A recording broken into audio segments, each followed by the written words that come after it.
Salut à tous! Aujourd'hui, je vous donne des nouvelles de la Kili qui, comme vous le saviez, ne fonctionnait pas à peine reçue. Donc en fait, j'avais bien raison, c'était la carte EMC qui ne marchait pas.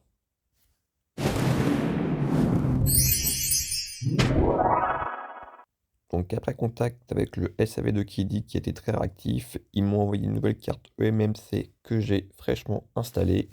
Je l'ai reflashée avec le firmware d'origine et comme par miracle, la machine est repartie.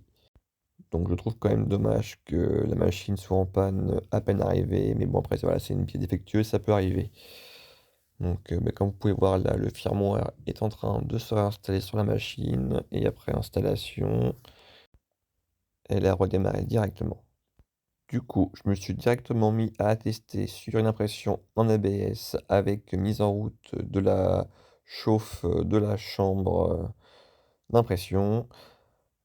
Et bah, comme vous pouvez le constater, l'auto-leveling, s'est fait correctement et ma première couche, en fait, est nickel d'emblée et ça, franchement, c'est quand même satisfaisant puisque les matériaux de la machine respirent la qualité quand même. Dans l'obstacle au déballage, la machine paraît quand même très, très robuste, donc j'étais assez déçu qu'elle soit en panne, mais là, effectivement, avec la panne réparée, je suis très, très satisfait. Donc voilà, donc en plus, elle imprime, très rapidement. L'impression là de la plaque m'a pris 2h30.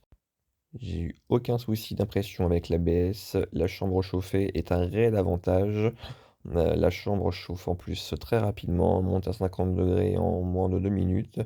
Et donc ouais, voici la pièce, fraîchement imprimée.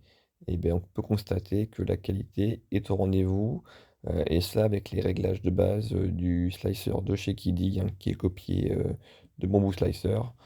Donc si vous avez des doutes sur cette imprimante, moi je ne peux que vous la conseiller.